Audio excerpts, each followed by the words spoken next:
आप खड़े हो जाइए, बीच में खड़े हो जाइए सारे लोगों के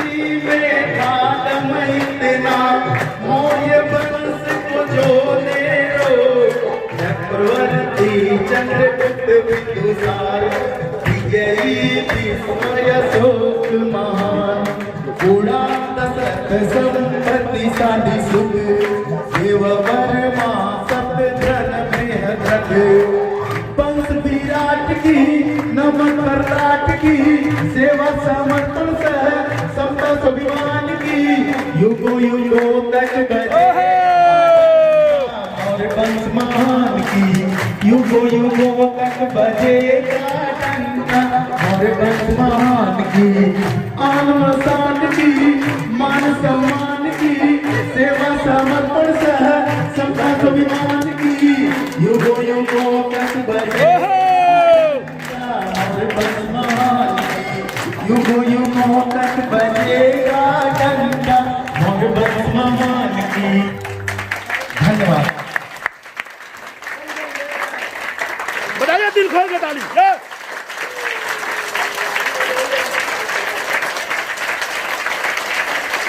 जी जी जी।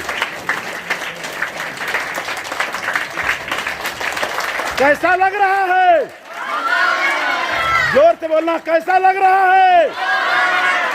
जोर से बोलो। थैंक यू, बढ़ जाइए आप लोग।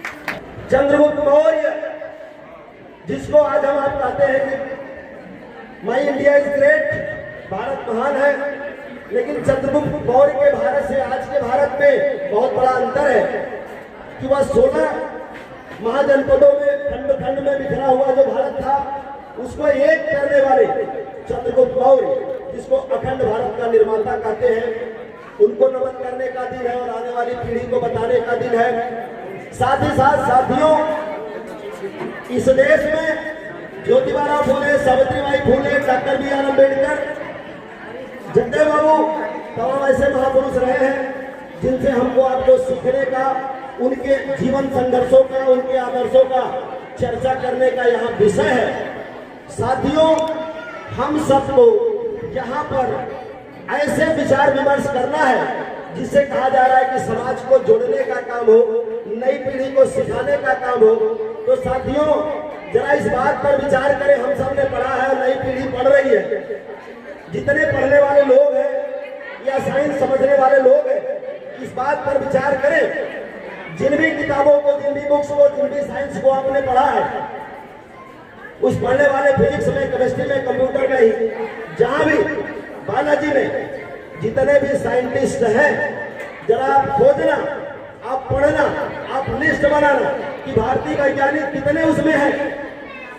अगर कम है या नहीं है तो क्यों नहीं है, इस पे बातें क्यों नहीं की जाती है।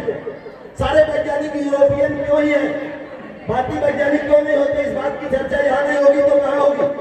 तो साथियों, अगर थोड़ा हिस्ट्री की आप बात करें, ये देश 1000 साल तक गुलाम रहा है और 1000 साल तक गुलाम इस वजह से रहा है, किसने गुलाम बनाया, हम क्यों गुलाम हुए।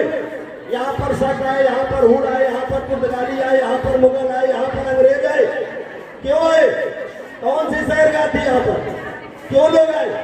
क्योंकि साथियों, ये विचार करने का समय है, सोचने का समय है। एक ही सारे प्रश्नों का एक ही उत्तर है, ये समाज, ये देश धार्मिक बहुत रहा है, वैज्ञानिक सोच का कम रहा हमेशा से।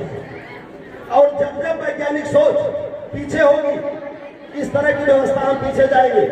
भारत हजारों साल से, या हमारा समाज आज विकसित नहीं है, विकासशील है। Not a developed country, only the developing country. Why? तो रीजन ये है, हम हमेशा से अवैज्ञानिक रहे। धार्मिक हमारा नंबर 1 रहा है, विज्ञान का नंबर 2, 3 और लास्ट में आता है। उसका वजह यह है कि जब कभी यहाँ पर विदेशी आए, सबसे पहले तो घोड़े से चढ़ करके आए थे। और अगर आप हिस्ट्री पढ़ना बायोलॉजी में जा करके, तो घोड़े यहाँ के नहीं है, घोड़े यूरोपियन के हैं। जैसे अगर एग्जाम्पल में आप ले तो आपके यहाँ कंगारू नहीं है, आपके यहाँ जिराफ नहीं है, आपके यहाँ पेंगुइन नहीं है, लेकिन आप जानते हो, लेकिन दुनिया के हैं। हमारे यहाँ हाथी है, तो हमारे लोग हाथी से, बाहर के लोग आए घोड़े से युद्ध लड़ रहे थे, हमारे लोग हाथी से लड़ रहे थे। अब आप तर्क करना, विचार करना, जब घोड़े से जो सेना आएगी, जो हाथी से आएगी, जीतेगा कौन? क्योंकि घोड़े की चाल अधिक है, घोड़े की मुड़ने की क्षमता अधिक है। हाथी सभा और समारोह बारात निकालने के लिए ज्यादा बेहतर है और युद्ध लड़ने के लिए नहीं। हम हाथी से लड़ रहे थे, घोड़े वाले जीते। और जब दुनिया के पास बंदूकें आ गई तो हम तीर और कमान से लड़ रहे थे। और बंदूकों की इजाद साइंस है और हम आप तीर कमान से लड़ रहे थे, फिर हम हारे। और जब अंग्रेज यहाँ पे आए तो कहानी तो छोड़िए, आपने अपनी आंखों से देखा है, जाके कितने किले पर देखाइए, वहां अंग्रेजों के जमाने की तोपें रखी हुई है। और जब अंग्रेज यहाँ पे आए तो तोप लेके आए, तब तक भारतीयों के पास बंदूकें आ गई थी। और जब तोप के सामने बंदूक लड़ेगी तो हारेगा कौन? बंदूक हारेगी, तोप जीतेगा। तो साथियों, कहना यह है कि दुनिया में साइंस डेवलपमेंट हो रहा है और हम सब धर्मों के पीछे पड़े हुए हैं, तो हम सब पीछे रहेंगे। और आज का समय क्या है?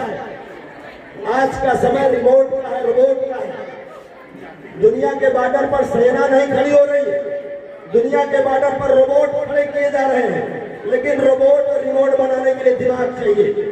तो हमारे जो परिवार के लोग सेना में हैं, वो शहीद हो रहे हैं, तिरंगे में उनकी लाशें लपेट के आ रही है। और दुनिया में क्या रोबोट चल रहा है, तो रोबोट जब बटन दबाएगा तो हमारी लाशें गिरेंगी। तो साथियों, कहने का विषय ये है कि रीजन ये है कि हम सब साइंटिफिक सोच के कम से कम है। और आज रियलिटी ये है कि चाइना कांच के ग्लास के ब्रिज बना रहा है, आर्टिफिशियल चंद्रमा बना रहा है और सूरज बना रहा है। आप अपने देश के अरुणाचल में चले जाइए, वहां भारतीय रेलवे नहीं है और अरुणाचल वही अपने साइड में डबल रेलवे लाइन बिछा रहा है। आप बराबरी कैसे करोगे? अगर इंग्लैंड में जाइए, वहां पे जो सड़कें फर्श लगी हुई है, अगर आप टाइल्स में पैदल चलते हो तो आपके बाहर की जो एनर्जी है उसे कलेक्शन करके बैटरी में स्टोर किया जा रहा है, उसे लाइट जलाई जा रही है। आपके पैदल चलने से बिजली जला रहे। फिनलैंड में हवा से बिस्कुट बना रहे। भारतीयों से बात करिए तो हंसते हैं, क्या ऐसा होता है क्या? ये रियलिटी है साथियों, ये सच्चाई है। और भारत के लोग अपने कर्मकांडों में व्यस्त हैं। यहाँ बरसात नहीं होगी तो मेढक और मेढकी की अंतर की पूजा करना शुरू कर देंगे। लेकिन चाइना पूरे गुजरात, पूरे राजस्थान में एक साथ बरसात करा सकता है। किस बेस पर करा रहा है? इतनी क्षमता उसकी है। और क्षमता क्यों है? क्योंकि साइंटिफिक समाज है, साइंटिफिक बातें की जा रही है, वैज्ञानिक सोच पैदा किया जा रहा है। और नई पीढ़ी में उनको सिखाया जा रहा है। अभी एक बच्ची यहाँ पर गीत गा रही थी और बहुत सारे बच्चे अपने उस संगीत में मैसेज दे रहे हैं। और गीत में उस बच्ची ने बोला कि कश्मीर मांगोगे छीन देंगे। अच्छी बात है, Kashmir is the part of India और हमें प्राउड है इस बात का, कश्मीर हमारा है। लेकिन हमको इस बात पर विचार करना है कि जिन बच्चों को ये नारे दिए जा रहे हैं, कश्मीर आपका है, और ये जो नारा इन बच्चों को दे रहे हैं, ये देने वाले के बच्चे क्या कर रहे हैं? जो लोग ये नारा दे रहे हैं उनके बच्चे क्या कर रहे हैं? उनके बच्चे नारा नहीं लगा रहे कश्मीर हमारा है। उनके बच्चों की आईएएस में भर्ती बिना परीक्षा के लैटरल एंट्री हो रही है। बहुत लोग ये जानते भी नहीं लैटरल एंट्री क्या है। उनको कौन सिखाएगा, कब सिखाएगा?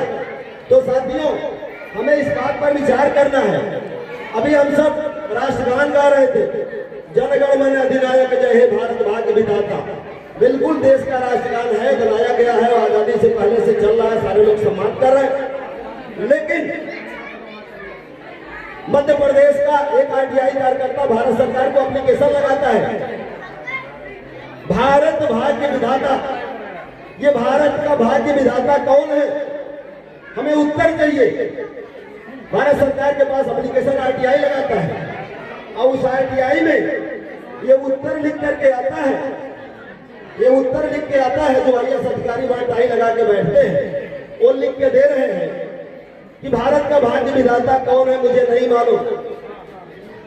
देश में राष्ट्रगान गाया जा रहा है भारत भाग्य विधाता, और किसी को मालूम नहीं कि भारत भाग्य विधाता कौन है। इसका उत्तर कौन खोजेगा, कब खोजेगा?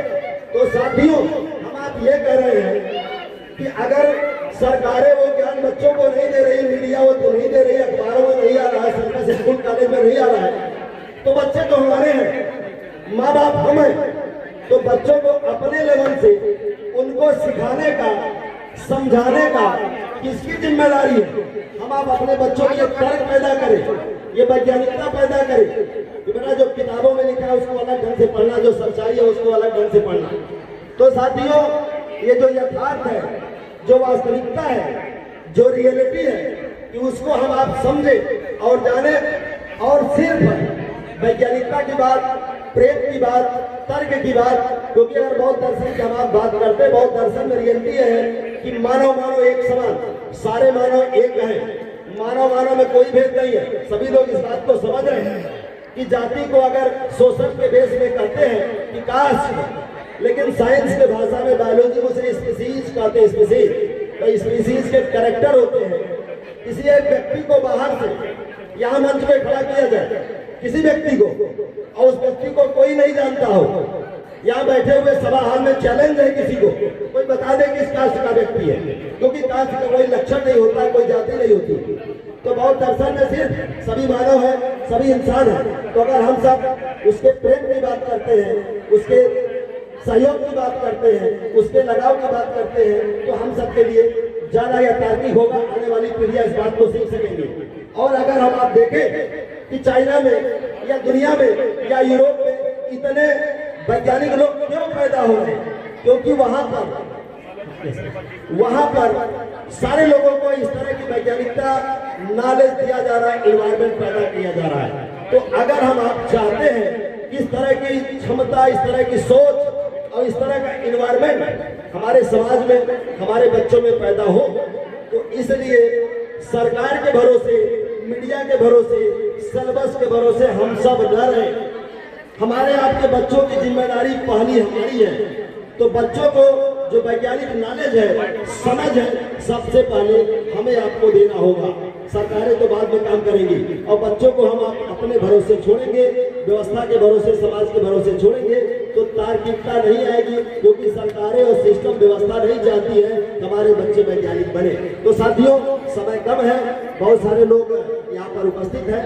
फिर से मैं निवेदन करना चाहूंगा आयोजक बंधुओं को धन्यवाद देते हुए कि ऐसे अवसरों का ज्यादा से ज्यादा तार्किक रूप से, सांगठनिक रूप से, वैज्ञानिक बातों की चर्चा का ये सभा का उपयोग करना चाहिए, क्योंकि और चीजें तो होती रहती हैं, इसके अवसर कम आते हैं, जिसे हम आप ज्यादा इस सभा की सफलता को ज्यादा तार्किक बना सकें। इन्हीं शब्दों के साथ अपनी बात को विराम देते हैं। आप सभी को नमो बुद्धाय, नमो बुद्धाय।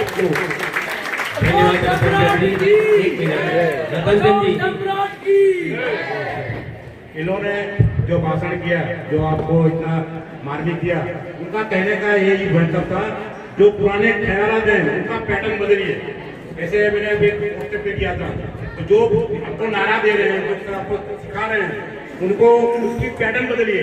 एक एग्जाम्पल दो, आपको सिखाया जाता है कि गाय दूध देती है, गाय कभी दूध नहीं देती है, गाय को दूध निकालना पड़ता है। इसी तरह हर चीज अपने आप नहीं होती है, उसको करना पड़ता है। वही उनका कहने का मतलब था। आपको उसके भाषण से जान ले, वही अच्छी आपको धन्यवाद दीजिए। हार्ट की पंपिंग है, उसे नापा जाता है, और हार्ट की पंपिंग में लो प्रेशर, हाई प्रेशर है, और जो बीपी है, बीपी लो, बीपी हाई, उसको नाप रहे हैं। और सबको जिसको डॉक्टरी भाषा मालूम है कि 80 mm और 120, 80 और 120 mm उसका तो और हाई प्रेशर होता है, सबको मालूम है। लेकिन साथियों, आप जरा इस बात पे विचार करें कि आज का डॉक्टर कुछ मूर्तियों का भी ब्लड प्रेशर नाप रहा है, और लोग ताली बजा रहे हैं। आपके पास अपना खुद का दिमाग है, आप सोचो, उस पत्थर के अंदर हार्ट है, ब्लड सर्कुलेशन है, हार्ट बीट है, क्या नाप रहा है?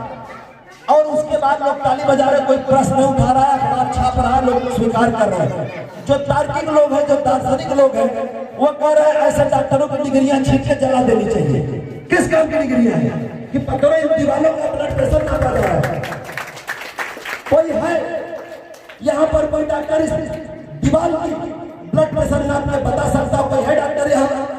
लेकिन आज नापा जा रहा है, आज अखबार में छप रहा है और उसको धर्म का स्वरूप दिया गया। आप बात करोगे तो आप नास्तिक हो, आप धर्म विरोधी हो। हम ये कह रहे हैं कि इन बच्चों को आप तैयार करो जो गलत है, मूर्तियों को जो नाप रहे हो गलत है। लेकिन यहाँ पर इस विषय में बात नहीं होती। हमारा बस इतना ही आग्रह है, इन विषय में आप अपने बच्चों को तैयार करो। जो किताबों में है, जो अखबारों में है, जो चैनल पे है, वो गलत है। सच्चाई क्या है आप अपने बच्चे को बताओ, क्योंकि हम समाज को बदलना मुश्किल है, सरकार का स्तर बदलना मुश्किल है, लेकिन घर के अंदर उसके अभिभावक आप हैं, उनकी शिक्षा हमारे लिए जरूरी है।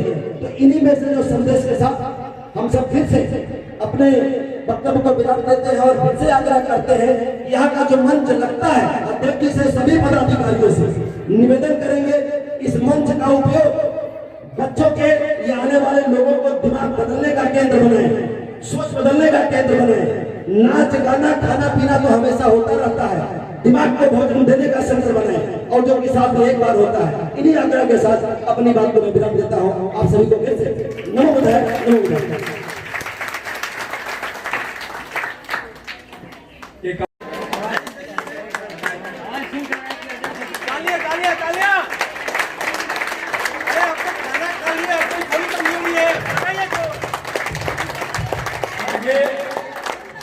कार्यक्रम को आगे बढ़ाते हुए बीच में एक स्पीच निकलिए, जोरदार तालियां। आपके भावी नेता यही है।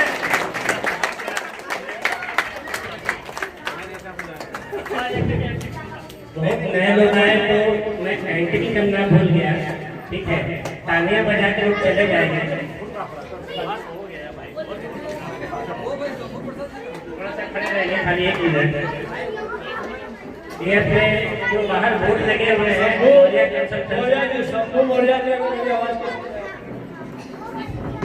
बाहर जो बोर्ड लगे हुए हैं, जो अपना नोटबुक का जो वितरण हो रहा है, तो और मौर्य कंसल्टेंसी जो भी है, इसके तहत फ्री सेवा है। पिछले बार भी 2-3 साल से लोगों ने अपने मौर्य समाज विभाग ने जो राशन का जो दान किया था आधे रेट पे, वो चल रहा है। और इस बार समाज के लिए जो भी है डोनेट 61,000 इन्होंने डोनेट किया है इस साल।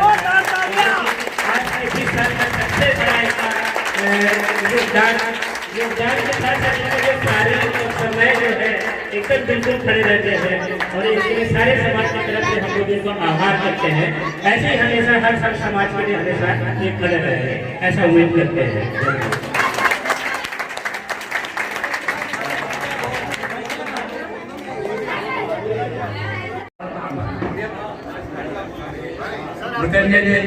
आप भी रेलवे से पूरा भरूच जिला हमारा समाज के लोग ही रेलवे चलाते हैं, क्या ऐसा महसूस हो रहा है? आप लोगों के हमारी आगे भी चलेगी, आप लोगों के थ्रू ही चलेगी। अभी और भी रेलवे वाला है भरूच में, कम से कम 10 जन और भी आएंगे। अभी वो सेकंड शिफ्ट में ड्यूटी के बाद आएंगे। धन्यवाद। जय कोइराला, जय अशोक महान। निकालिए।